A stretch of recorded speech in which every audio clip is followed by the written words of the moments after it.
स्वागत है आपका। आप देख रहे हैं जी बिहार झारखंड। मैं हूं आपके साथ प्रीति सिंह। बुलेटिन का आगाज करेंगे और सबसे पहले बात कोरोना को लेकर। कुछ राज्यों में कोरोना संक्रमण बढ़ने से जहां राज्य सरकारों को चिंता में डाल दिया है, वहीं केंद्र को भी चौकन्ना कर दिया है। कल प्रधानमंत्री राज्यों के मुख्यमंत्रियों के साथ वर्चुअल मीटिंग करने जा रहे हैं और मीटिंग में कोरोना की चुनौतियों और वैक्सीनेशन पर भी चर्चा होगी।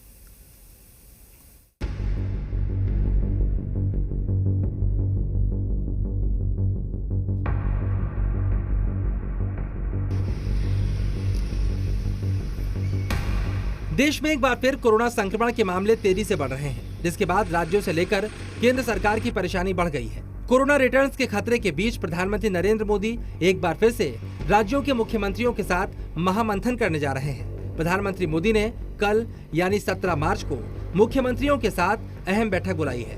प्रधानमंत्री मोदी कोविड-19 के खतरे और वैक्सीन पर वीडियो कॉन्फ्रेंसिंग के जरिए मुख्यमंत्रियों से चर्चा करेंगे। 17 मार्च को दोपहर 12 बजे ये बैठक होने वाली है। इससे पहले भी प्रधानमंत्री मोदी कोरोना संक्रमण को लेकर कई बार मुख्यमंत्रियों के साथ चर्चा कर चुके हैं, लेकिन कोरोना वैक्सीनेशन शुरू होने के बाद ये मुख्यमंत्रियों के साथ प्रधानमंत्री की पहली बैठक होगी। इस बैठक में कोरोना के बढ़ते खतरे को देखते हुए कोई बड़ा फैसला भी लिया जा सकता है। इसके साथ ही प्रधानमंत्री मोदी राज्यों में चल रहे वैक्सीनेशन अभियान की जानकारी और उसमें आने वाली परेशानियों की समीक्षा भी कर सकते हैं। इस बीच देश में कोरोना के नए मामलों में एक बार फिर तेजी आई है। देश में कोरोना संक्रमण से सबसे ज्यादा महाराष्ट्र प्रभावित है। इसके अलावा केरल, पंजाब, कर्नाटक और गुजरात में भी कोरोना के मामले तेजी से बढ़े हैं। ये जो केसेस बढ़ रहे हैं, ये कुछ प्रदेशों में ही बढ़ रहे हैं। लगभग 85% केसेस 5-6 स्टेट्स के अंदर ही है और इनके बढ़ने का जो प्रमुख कारण है वो समाज में लोगों के द्वारा कोविड एप्रोप्रिएट बिहेवियर की गंभीरता से ना लेना है। बीते 24 घंटे में देश में 26,291 लोग कोरोना वायरस से संक्रमित हुए हैं। इस दौरान 118 लोगों की कोरोना से मौत हुई। महाराष्ट्र में ही 15,051 नए मामले सिर्फ एक दिन में आए। स्वास्थ्य मंत्रालय के मुताबिक भारत में कोरोना संक्रमित मामलों की संख्या 1,13,85,339 तक पहुंच गई है। वहीं कोरोना संक्रमण से अब तक 1,58,725 लोगों की मौत हो चुकी है। देश में एक्टिव मामलों की कुल संख्या बढ़कर 2,19,262 हो चुकी है। सारे देश के लोग और सारी सरकारें इस बात को सुनिश्चित करें कि लोग वैक्सीन आने के बावजूद भी कोविड एप्रोप्रिएट बिहेवियर यानी मास्क का ठीक ढंग से इस्तेमाल, 2 गज की दूरी, हाथों को साबुन से धोते रहना, इस काम में जरा सी भी ढिलाई ना दें। अब तक 1,10,07,352 लोग कोरोना को मात देकर ठीक भी हो चुके हैं। वहीं 2,99,08,038 लोगों को कोरोना से बचने के लिए वैक्सीन लगाई जा चुकी है। ब्यूरो रिपोर्ट जी।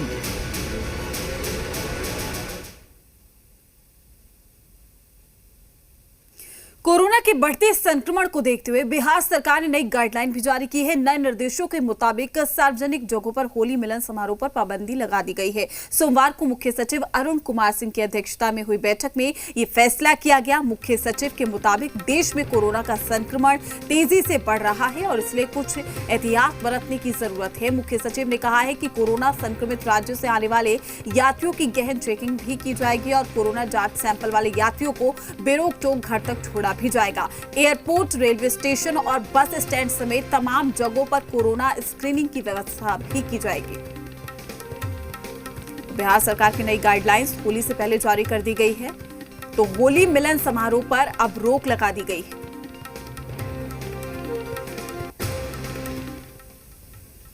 हम सतत निगरानी रखे हुए हैं और हम उसके प्रति गंभीर भी हैं। और आप सब लोग देख रहे होंगे कि विगत कुछ दिनों में हमने अपने विभाग के प्रधान सचिव सहित अधिकारियों को निर्देशित किया है कि कोरोना की जांच को बढ़ाया जाए और जो रेलवे स्टेशन हैं या बस स्टैंड हैं वहां पर रैंडम जांच की व्यवस्था शुरू की जाए। और विगत कुछ दिनों में जांच का क्रम बढ़ा भी है।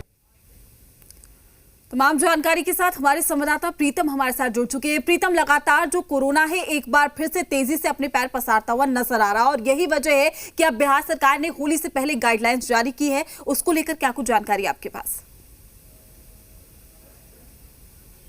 जी प्रीति, ये बिल्कुल एक प्रकार से राहत वाली खबर नहीं है, क्योंकि ठीक एक साल पहले यही होली के आसपास के समय में बिहार में अचानक से जो कोरोना के मामले हैं वो बढ़ने लगे और उसके बाद जो है सरकार को लॉकडाउन लगाना पड़ा और तकरीबन एक साल के बाद वैसे ही हालात पैदा हो रहे हैं।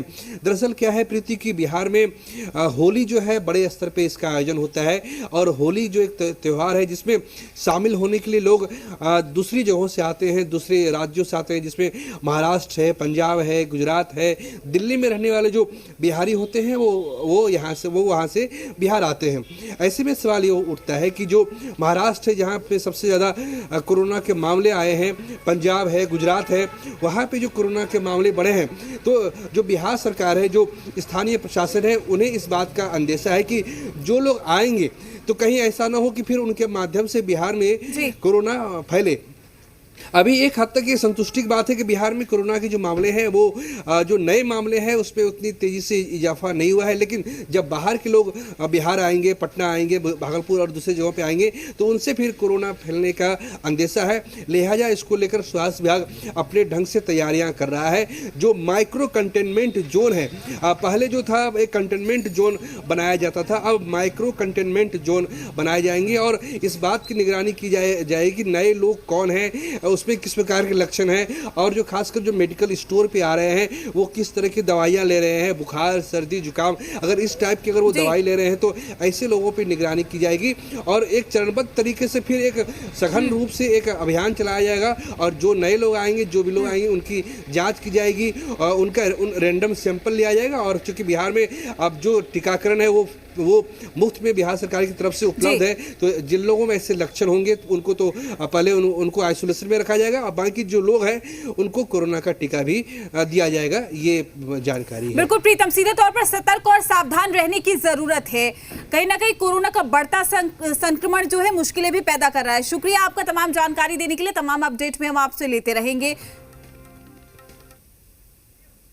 तो कोरोना के बढ़ते संक्रमण को देखते हुए बिहार सरकार ने नई गाइडलाइन भी जारी कर दी है। नए निर्देशों के मुताबिक सार्वजनिक जगहों पर होली मिलन समारोह पर पाबंदी लगा दी गई है। सोमवार को मुख्य सचिव अरुण कुमार सिंह की अध्यक्षता हुई बैठक में यह फैसला किया गया और साथ ही मुख्य सचिव के मुताबिक देश में कोरोना का संक्रमण तेजी से बढ़ता हुआ नजर आ रहा है और इसलिए कुछ एहतियात बरतने की जरूरत है। मुख्य सचिव ने कहा है कि कोरोना संक्रमित राज्यों से आने वाले यात्रियों की गहन चेकिंग की जाएगी। कोरोना जांच सैंपल वाले यात्रियों को बेरोक टोक घर तक छोड़ा जाएगा और साथ ही airport, railway station, bus stand समेत तमाम जगहों पर कोरोना स्क्रीनिंग की व्यवस्था भी होगी। तो पटना जंक्शन पर हम पहुंच चुके हैं और देखिए यहाँ पर बाकायदा कोविड-19 जांच केंद्र बनाया गया है, लेकिन खुद आप अपने टेलीविज़न स्क्रीन पर देख रहे हैं कि महज खाना पूर्ति के लिए ये बनाया गया है। बाकायदा यहाँ पर किसी की तैनाती होनी चाहिए थी, लेकिन देखिए आप अपने टेलीविज़न स्क्रीन पर कि किस तरीके से जो कोविड-19 जांच केंद्र है वहाँ पर एक कुत्ता कितनी आराम से ये सोया हुआ है। आप अंदाज़ा लगा सकते हैं कि जो रेलवे प्रशासन है वो कोविड जांच को लेकर, कोरोना को लेकर कितना चौकस है, कितना सजग है, ये तस्वीरें बताने के लिए काफ़ी हैं। अच्छा ये बताइए कि आप इस स्टेशन पे आते होंगे, जांच होती है कोरोना की? नहीं, जांच नहीं होती, कुछ नहीं होता है और भ्रष्ट प्रशासन है, क्या करना है। पहले तो जांच हो रही थी, अभी जांच हो रही है यहाँ पे, इसलिए रेलवे सरकार को यहाँ पे जांच के लिए प्रशासन देनी चाहिए थी। देख रहे हैं कि यहाँ बाकायदा जो सैनिटाइज़र जो मशीन है, सैनिटाइज करने के लिए जो इक्विपमेंट्स है वो रखे हुए हैं, लेकिन महज खानापूर्ति के लिए, क्योंकि अभी तक कोई कर्मचारी सैनिटाइज करते हुए इस स्टेशन को नहीं दिखा। और तो हो सकता है कि स्थिति काफ़ी भयावह हो जाए और देश को एक बार फिर से लॉकडाउन झेलना पड़े। कैमरा पर्सन सिंधु मनीष के साथ रितेश मिश्रा, जी मीडिया।